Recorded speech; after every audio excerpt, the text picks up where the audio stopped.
Hey everyone! Welcome to Flair for Words, where we explore the art of expression. Shopping is never just about money. It quietly reflects mood, choices, and unspoken priorities. Every purchase carries a small story, shaped by need, emotion, habit, or simple curiosity.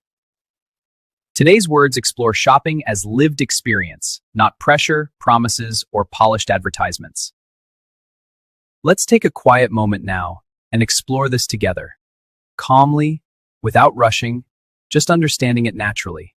Each day, a word, each word, a world. Step into the rhythm with that flair for words. Say it out loud. Kevin, I didn't need anything, but wandering the mall felt comforting after such an emotionally draining week. It's okay, Amrita. That sounds like retail therapy. Sometimes buying nothing still makes the heart feel lighter. Retail therapy means shopping to lift mood, reduce stress, or escape emotional heaviness temporarily. People often shop this way after tiring days, heartbreaks, or moments needing comfort. Sometimes bags carry relief, not products. A quiet pause between feeling low and feeling lighter. Comfort borrowed from shelves and soft lighting. Retail therapy suits spoken English and informal writing, but feels too casual for formal reports. Examples: I did a little retail therapy after work, not overspending, just walking and breathing calmly. Some people shop for joy, others shop to forget difficult thoughts briefly. Eleanor, I bought those shoes instantly, even though I hadn't planned to buy anything today.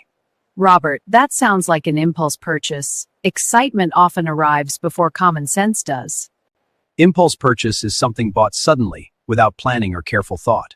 It usually happens when emotions override logic inside shops or online platforms. A quick yes before the mind catches up. Attractive now, questionable later. A decision made faster than reflection. Impulse purchase. This term works well in spoken English, media discussions, and IELTS speaking answers. Late-night online shopping often leads to impulse purchases people regret the next morning. Impulse buying feels thrilling briefly, then quietly uncomfortable later. Eleanor, I bought the vegetables at half price, and the quality feels unexpectedly excellent. Wow, Robert, that's a real bargain. Finding value like that feels deeply satisfying. A bargain is something bought at a surprisingly low or reasonable price. People feel satisfied when quality feels higher than the money spent. Value smiling back at you. Worth more than it cost. A small victory for patience. Bargain. This word is natural in daily conversation and acceptable in semi-formal contexts. Examples: this phone was a bargain because it performs well without costing too much. Finding bargains requires patience, timing, and calm observation. Dad, I love window shopping occasionally. It relaxes me without pressure to spend. Same here. It allows people to enjoy visuals without spending money. Window shopping means looking at items without intending to buy anything. Eyes wandering, wallet resting. Desire observed, not acted upon. Pleasure without possession. Window shopping. This phrase is informal and perfect for spoken English and storytelling. Examples: we spent the evening window shopping, enjoying displays and conversations. Window shopping helps control spending habits gently. I absolutely love this lipstick. It feels special, but I know it would be a real splurge today. It is beautiful, Sophie, but I'm a bit reluctant to splurge right now. Maybe we should think calmly first. To splurge means to spend money freely, often on something indulgent. People splurge when they feel they deserve a reward. A planned break from restraint. Enjoyment chosen consciously. Money spent with permission. Splurge. This word suits spoken English and informal writing, not professional documents. Examples: she splurged on a holiday after months of careful saving. Splurging occasionally feels healthier than constant denial. Emily, this cafe looks nice, but the menu feels slightly overpriced. Yes, ambience alone shouldn't cost so much. Overpriced describes something costing more than its perceived value. Buyers feel dissatisfied when quality fails to justify the price. A price tag that feels unfair. Expectation broken quietly. Money questioning its decision. Overpriced, this word works well in reviews, spoken opinions, and media discussions. Examples: that restaurant is overpriced for the portions they serve. Overpriced items often rely on branding more than quality. I chose this appliance because it's cost-effective long-term. That's wiser than chasing expensive labels. Cost-effective means giving good results without unnecessary spending. It focuses on value over brand image. Efficiency over excess. Smart choices quietly working. Results without waste. Cost-effective. This term suits IELTS speaking, writing, and professional discussions. Examples. Public transport is often cost-effective for daily commuting. Cost-effective decisions reduce future stress. I just want to browse today, not buy anything. That's fine. Browsing helps clarify preferences. To browse means to look casually without urgency or commitment. Browsing allows relaxed exploration before deciding. Curiosity without pressure. Time moving gently. Choices waiting patiently.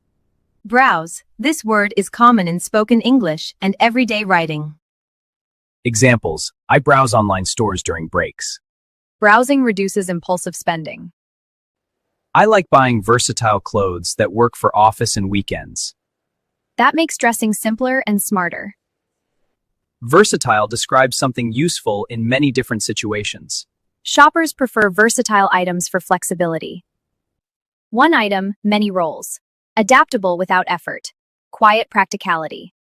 Versatile. This word fits both spoken English and formal descriptions. A versatile jacket saves money and space. Versatile products offer long-term value. Eleanor, I prefer budget-friendly brands that last long. Same here, Robert. Smart spending feels empowering. Budget-friendly means affordable without sacrificing essential quality. It suits people managing expenses carefully. Kind to both wallet and mind. Comfort without guilt. Balance between need and cost. Budget-friendly. This phrase suits spoken English, reviews, and practical writing. Examples. This hotel is budget-friendly yet comfortable. Budget-friendly choices support long-term financial peace. I'm Rita. During lunch breaks, I mostly enjoy window shopping online, browsing calmly, hoping to find something budget-friendly rather than overpriced. Same here, Kevin, though sometimes retail therapy helps after stressful days, especially when I spot a genuine bargain unexpectedly. True, but I try avoiding impulse purchases now. I focus more on cost-effective and versatile things. I agree, though occasionally I splurge, but only if the item feels truly useful and long-lasting. That makes sense. High-end products tempt me too, but I remind myself value matters more than labels. Shopping words reflect choices, not just spending habits. Language becomes easier when connected to daily life moments. Subscribe gently, learn calmly, and let words settle naturally over time. Each day, a word, each word, a world. Step into the